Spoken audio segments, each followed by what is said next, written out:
Hay una pregunta que el cine lleva décadas intentando responder sin éxito y que sin embargo la audiencia resuelve de forma casi instintiva cada vez que se sienta delante de una pantalla. ¿Por qué nos gustan los villanos? No exactamente los villanos de manual como Sauron o Thanos o el Joker en su versión más caricaturesca. Estoy hablando de algo mucho más perturbador y fascinante. Estoy hablando de los villanos que en algún momento de la historia fueron el héroe. Los que un día tuvieron razón, los que empezaron exactamente en el mismo lugar que tú y que yo, llenos de dudas, de miedo y de las mejores intenciones del mundo, pero que en algún punto del camino, por una serie de decisiones que en el momento parecían perfectamente justificadas, se convirtieron en el monstruo de su propia historia. Anakin Skywalker quería salvar a la mujer que amaba, Daenerys Targaryen convertirse en la reina más justa de todo Poniente, aunque a ella y a su bello arco de caída ya le hemos dedicado un vídeo entero en el canal, y Paul Atreides, por su parte, quería vengar la muerte de su padre y liberar también a un pueblo oprimido durante siglos por un sistema feudal y una élite de casas nobles absolutamente despiadadas. Todos tenían razón, al menos en parte, y todos acabaron construyendo el infierno con las mismas manos que usaron para soñar con el paraíso o la gloria del héroe, algo así como el eterno prototipo del ángel caído que es Lucifer en la narrativa cristiana, el mejor de todos los ángeles, el más bello y cercano a Dios, condenado a vagar por el inframundo hasta el fin de los tiempos porque su soberbia agotó su bondad y su humildad. Hoy vamos a hablar de Paul Atreides, el protagonista de las hasta ahora 2 películas de Dune dirigidas por Denis Villeneuve. Y digo hasta ahora porque, Dios de mi vida, qué tráiler de Dune 3, qué aura tiene Timothée Chalamet, perdedor de 3 premios Oscar, pero mi perdedor de 3 premios Oscar. Tomen todo mi dinero, quiero verla 15 veces, 20... Perdón. Y vamos a hacer algo que muy poca gente ha hecho con rigor hasta ahora. No vamos a debatir si Paul es un héroe o un villano, porque esa pregunta es demasiado simplista para el análisis que merece un personaje de esta envergadura. Vamos a desentrañar etapa por etapa cómo alguien que nació con todas las condiciones para ser el mejor héroe de la historia de la ciencia ficción eligió, conscientemente y a voluntad, convertirse en el mayor villano del universo de Frank Herbert. Y lo más inquietante de todo este análisis es que Paul Atreides no es una víctima de su destino, sino más bien el arquitecto que, cansado de las humillaciones, las traiciones y los continuos intentos por acabar con lo suyo, embraza el mal voluntariamente. Bienvenidos al viaje del villano. Bienvenidos todos al análisis de Paul Muad'Dib Atreides.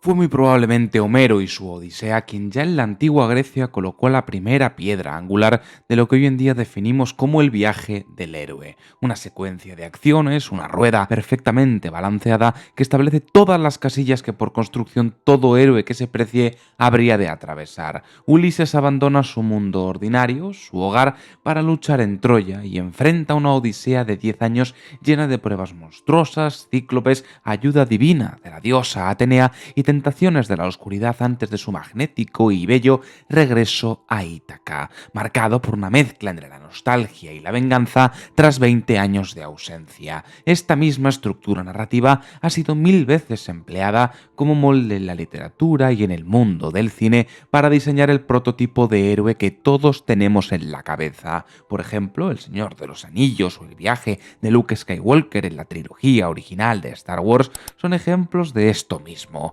Héroes que escapan de su Ítaca particular para librar una sucesión de batallas épicas y después regresar con el objetivo cumplido, que para Odiseo fue la venganza y para Luke, por ejemplo, la derrota del emperador y del lado oscuro en el retorno del Jedi. Y Paul Atreides, que está construido en torno a los mismos arquetipos y zanjas comunes, tampoco escapa de este molde. Su historia en la primera parte de Dune comienza en Caladan, su bello y acuoso planeta natal, donde la cámara de Villeneuve y el guión hacen evidentes esfuerzos por remarcarnos que Paul es el heredero de una de las casas nobles más poderosas del ecosistema de poder que se nos presenta en la historia, el hijo del duque Leto Atreides, quien sabemos que mantiene una especie de relación de desconfianza mutua con respecto del emperador, en tanto que el uno desaprueba los métodos del otro y viceversa, aunque no adelantemos acontecimientos. Paul es el niño criado en un ambiente de riqueza, opulencia y aristocracia, un adolescente hermoso y adinerado, educado en una atmósfera donde la responsabilidad histórica que adquiere como heredero de la casa Atreides, es el eje central de su historia. Antes siquiera de que su viaje comience, las pautas están ya definidas y su lugar en esta novela ya está escrito. 90 generaciones de matrimonios arreglados, de hijos concebidos con un propósito, de vidas enteras reducidas a material genético en un experimento que ninguno de sus participantes pidió protagonizar. Paul Atreides es el último eslabón de una cadena injusta, de un mundo quebrado y descompuesto por su propia soberbia, por la desigualdad y que se halla ebrio de ambición en la búsqueda del Kwisatz Haderach, el hijo del duque Leto, un hombre bueno, justo, noble, querido por su gente, pero también un duque, un señor feudal en un universo donde el poder se hereda, uno en el que las casas nobles controlan planetas enteros como si fueran propiedades privadas, y la vida de millones depende del humor, la ambición y la ruleta rusa de lo que decidan hacer una docena de familias aristocráticas que todo lo controlan. Aquí es donde atisbamos la primera distorsión en el viaje del héroe, casi como si la pluma de Frank Herbert quisiera en todo momento y desde el primer instante resquebrajar o difuminar las pautas homéricas para dibujar el destino de un falso héroe cuyo único destino posible es el de dejarse vencer por su propia oscuridad.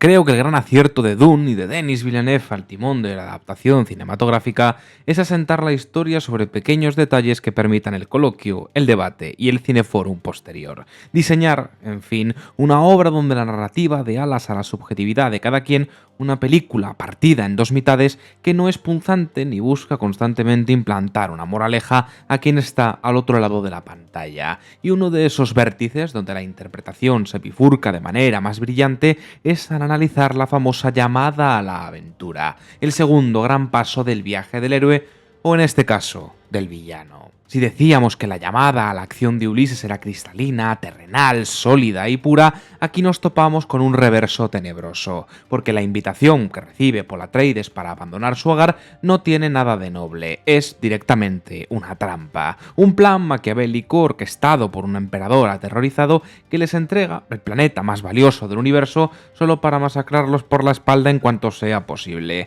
algo así como el equivalente a la boda roja de Juego de Tronos, pero a escala interplanetaria y con arena en lugar de lluvia de los Lannister. Y envuelta en esa trampa política hay otra mucho más sutil, la profecía del elegido. Aquí es donde Dune nos regala su mayor ejercicio de subjetividad. Según a quien le preguntes o bajo qué prisma mires la película, la profecía del Lisan al-Gaib puede parecer un relato mesiánico y bello sobre la salvación de un pueblo y el héroe que acometerá esa sacra función en la historia del universo, o puede leerse quizá más bien como la crítica más feroz y descarnada que ha dado la ciencia ficción moderna a la religión. Una crítica al tradicionalismo religioso y a los mecanismos de control que dictan y limitan la vida de millones de personas para el exclusivo beneficio de unos pocos, basándose en un mito que ni siquiera se sabe si es real. Esta dualidad la encarnan perfectamente los Fremen. Por un lado, tenemos a la facción más supersticiosa dispuesta a arrodillarse ante el forastero, y por otro tenemos a personajes como Chani, que detesta la profecía, es profundamente anticonspiranoica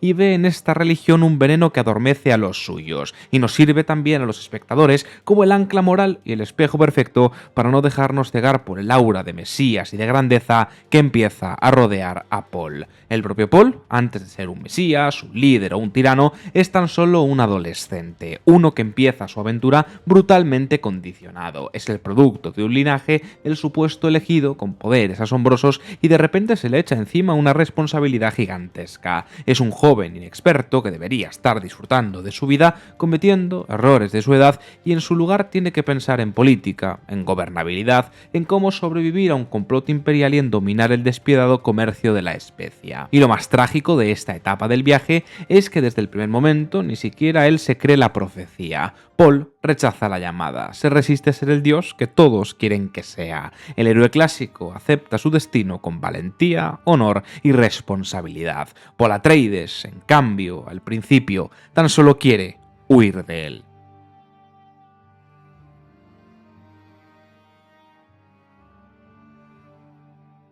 Todo viaje de estas características tiene un punto de inflexión, una frontera invisible que, una vez cruzada, hace imposible el regreso al hogar tal y como se conocía, un momento de ruptura y quiebre donde la vida onírica que el protagonista conocía queda reducida a cenizas. Para Paul Atreides, ese punto de no retorno no es un retiro espiritual de autodescubrimiento, sino una noche teñida de fuego, traición y sangre que trauma su psicología a un joven y en desarrollo para que los vértices más negativos de su personalidad comiencen a aflorar y a apoderarse de su corazón, su cerebro y su alma. La masacre de la casa Atreides marca el verdadero inicio de la tragedia que es Dune, y lo hace en formato de aniquilación calculada, de emboscada que rompe todas las reglas políticas del universo conocido y reorganiza el tablero y el sentir de la propia historia en cuestión de instantes. El emperador no solo es consciente del ataque, lo permite y envía a sus tropas de élite para asegurar el exterminio absoluto del linaje Atreides y regalarle a Arrakis, y con él control de la especia, a los mascarones más visibles de la casa Harkonnen. Es un colapso sistémico total. En pocos minutos, la ilusión de invulnerabilidad de la aristocracia se desintegra. El duque muere desnudo y envenenado en una silla frente a su mayor enemigo. Y Paul es arrojado a las fauces del desierto, condenado a ocultarse, a vagar en silencio día y noche, abrazando el manto de la ira, la locura, la sed de venganza y aceptando la oscuridad que se hallaba en los rincones más recónditos de su persona. Es precisamente aquí donde la narrativa de Denis Villeneuve nos golpea con la realidad más cruda de todas, la rápida transición de la opulencia a la orfandad como espejo de la psique quebrada de Paul, un fiel reflejo de que en la montaña rusa de la vida nada dura para siempre, y que es muy probablemente el entorno o la sociedad, como decía Rousseau, quien se encarga de corromper, aislar y corroer a los individuos. Hace no tanto que Paul dormía bajo los techos abovedados de un lujoso palacio, rodeado de un ejército leal, escudos de energía, sirvientes y los mejores maestros de armas de la galaxia que lo trataban como el príncipe prometido en tantas y tantas leyendas. Ahora simplemente es un don nadie, un despojo a ojos de cualquiera, exiliado en el entorno más hostil del universo, cuando todos sus enemigos lo creen muerto y celebran el exterminio de los Atreides. Sus mentores han caído, su padre ha sido asesinado, su estatus no vale nada y su única compañía y guía en este infierno es su madre embarazada, Lady Jessica, una mujer convertida en viuda de la noche a la mañana que además lleva en su vientre a la hermana no nata de Paul y que carga con la pesadumbre de quien a pesar del dolor tiene responsabilidad como progenitora, la responsabilidad de terminar la educación de su hijo antes de que sea demasiado tarde y su retoño caiga en las fauces del mal. Ni siquiera las mejores elegías de la historia de la literatura pergeñan una trama tan cruda, realista, humana y melancólica como la que Dune propone en cada trágico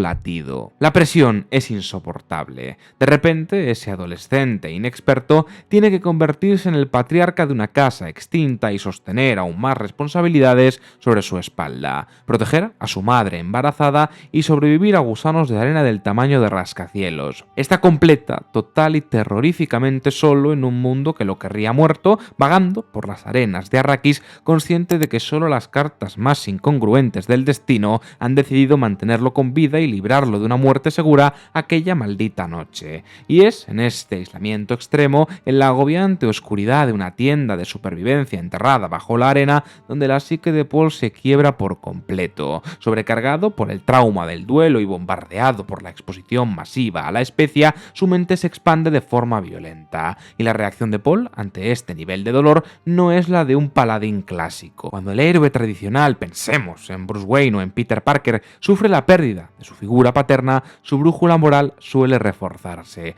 Una vez superan el duelo, canalizan la tragedia para convertirse en escudos que protejan a los débiles. Buscan derrotar a sus enemigos para asegurarse de que nadie más vuelva a sufrir el dolor que ellos, de forma injusta, tuvieron que experimentar alguna vez. Transforman, en definitiva, su tragedia individual en un sacrificio por el bien común. Paul Atreides hace exactamente lo contrario. Al asimilar que ha sido traicionado y abandonado a su suerte, toda esa responsabilidad moral y ética salta por los aires. La balanza se inclina hacia un individualismo feroz, frío y calculador, que lo acerca más a la figura de un antihéroe irresponsable, gris, y nihilista. Deja de importarle el equilibrio político de la galaxia, la justicia, todo eso se convierte en un grano de arena en el desierto, nunca mejor dicho. Su único y obsesivo motor vital pasa a ser la venganza más cruda que sus enemigos sean capaces de recordar, y escribir su nombre en los anales como el príncipe al que todo intentaron arrebatarle y que aún así se sobrepuso a todas las dificultades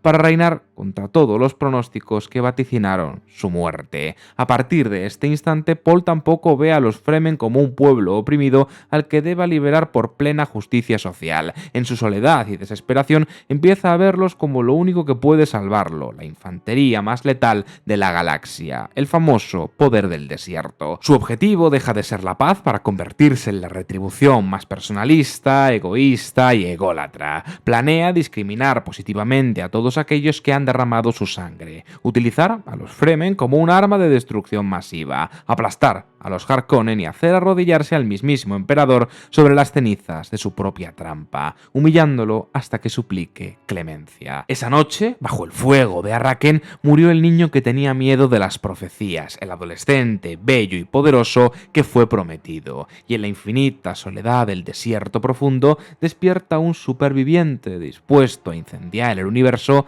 si con ello logra cobrarse la sangre de su padre.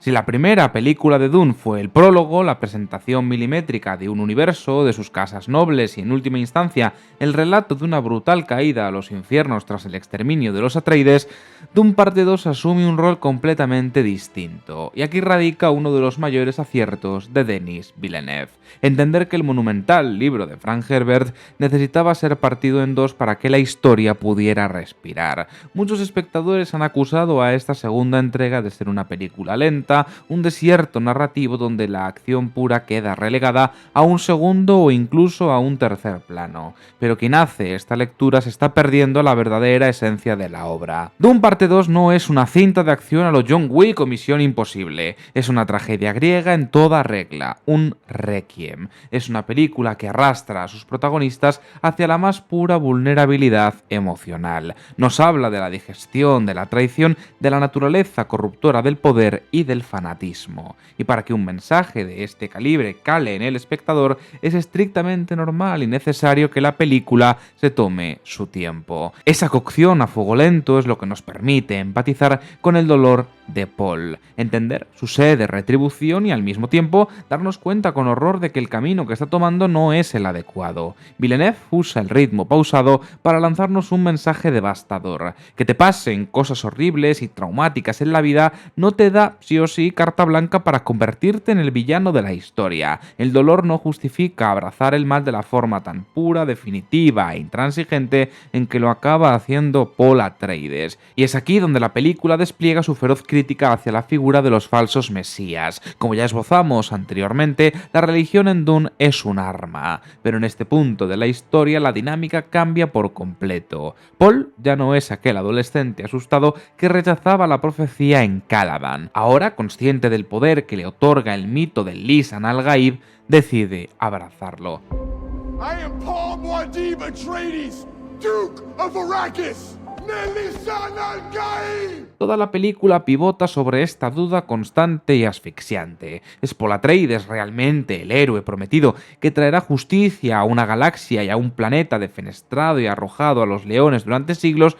¿O más bien es simplemente un falso profeta, un oportunista utilizando la fe de miles de inocentes para construir su propio ejército privado? Para responder a esta pregunta, la película nos regala a su personaje más trágico y necesario, Chani, que es el espejo constante de Paul, el reflejo exacto de todo lo que él podría ser y elige no ser. Mientras una gran facción de los habitantes del desierto lo alaba como a una deidad, ella se mantiene firme. Chani es la brújula inquebrantable de la historia, el ancla moral que nos indica a nosotros y al propio protagonista cuál sería el camino correcto, un camino liderado por los propios Fremen, sin mesías externos y sin manipulaciones. Sin embargo, en un arco tan bello como doloroso, observamos cómo Paul decide ignorar esa brújula, opta por mirar hacia otro lado a pesar de amar en parte a Chani. Toda esta fase de Dune convierte a la película en un gigantesco y brillante oxímoron, una contradicción andante, porque por un lado asistimos a la resurrección de Paul Atreides. Está consumando su plan, reuniendo a las tropas, atando los vértices y los pilares que necesita para su ansiada venganza. Recupera el poder paulatinamente. Pero por otro lado, esa ascensión al poder es simultáneamente su descenso moral y ético hacia el inframundo. A medida que más se acerca a la victoria militar y política, más pierde su propia humanidad. Y esa supuesta lentitud de la película no es más que una construcción paulatina, un aperitivo constante servido gota a gota que va tensando la cuerda narrativa hacia un clímax que llevamos esperando no desde hace un par de horas, sino desde hace 2 películas enteras. Un viaje asfixiante hacia ese desenlace donde el dolor, la especie y el fanatismo convergen por fin en el estallido final de la venganza.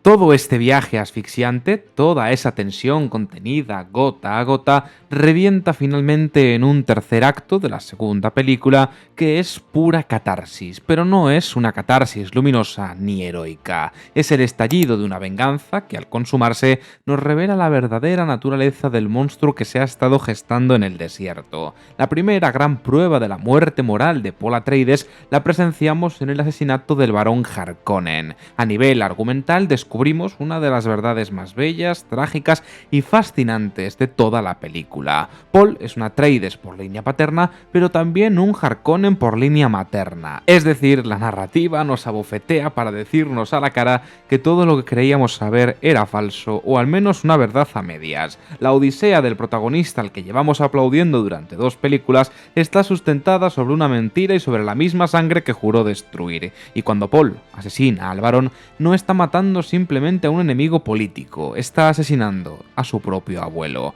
Cuán ligera, distorsionada y difuminada tiene que estar ya la línea entre el bien y el mal dentro de la cabeza de Paul para ejecutar a su propio abuelo y que en su rostro no haya ni un solo atisbo de duda, remordimiento o humanidad. Esta frialdad se traslada instantes después a la brutal batalla final contra Faith Rauza, el mayor y más sádico guerrero de los Harkonnen. Es un combate a muerte del que Paul sale victorioso, pero no sin antes acabar ensangrentado, herido y al límite. Una representación física de la violencia que ya ha impregnado su alma por completo. Y es tras esta victoria donde Denis Villeneuve nos regala el que es probablemente uno de los mejores cierres que se han hecho en el cine de ciencia ficción. Jamás en la historia se había plasmado algo tan brutal, tan poético, tan melancólico y tan magistralmente ejecutado a todos los niveles, dirección, fotografía y actuación, como la escena de la rendición del emperador Shaddam IV. Paul obliga al emperador a arrodillarse y a besar su anillo de Atreides en señal de sumisión y rendición.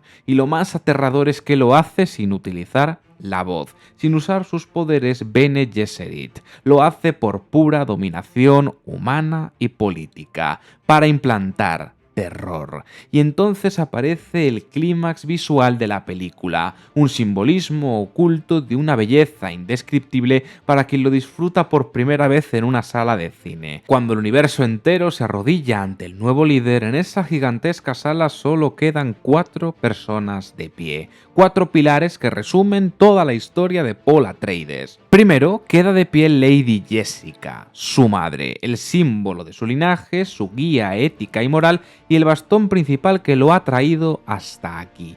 Queda de pie el propio Paul, erigido como la viva imagen de la victoria absoluta y la venganza consumada. Queda de pie la princesa Irulan, la hija del emperador, a quien Paul acaba de tomar como esposa en un movimiento cruel y calculador. Ella es el símbolo del futuro, de la novedad, de lo que le espera a la galaxia en Dune Mesía. Y por último, queda de pie Chani, aislada, y rota. Ella es el símbolo del pasado, el símbolo de la humanidad que Paul está decidiendo dejar atrás para ostentar la corona. El hecho de que las únicas 3 personas que todavía permanecen de pie junto a Paul sean 3 mujeres, su creadora, su futuro político y su amor sacrificado, es de una inteligencia cinematográfica arrolladora por parte de Villeneuve. Y este es el mensaje final, la moraleja oculta y devastadora de Dune. Paul no deja atrás a Chani porque no la ame o porque la odie, la abandona más bien porque ahora, que por fin tiene poder de decisión, elige voluntariamente escapar de su propia felicidad. Renuncia a una vida cálida, humilde y verdadera junto a la mujer que ama, única y exclusivamente para abrazar la embriaguez del poder. La venganza por la muerte de su padre ya estaba consumada, el emperador se había rendido, los Harkonnen estaban muertos, ya no había ninguna base narrativa, legal o política para seguir adelante. Paul podía haberse detenido ahí, pero elige a voluntad iniciar una guerra santa que quemará miles de millones de vidas. Y eso ya no es venganza, sino más bien mezquindad, es pura maldad. Es la sed insaciable de un hombre que, si no empieza a ser el mayor villano de la historia de la ciencia ficción, se le parece demasiado. Muchas gracias por llegar hasta el final de este vídeo, dale like si te ha gustado, suscríbete para no perderte más contenido como este y déjame si quieres en comentarios qué otro personaje quieres que analice. Sin más, nos vemos en algún otro análisis.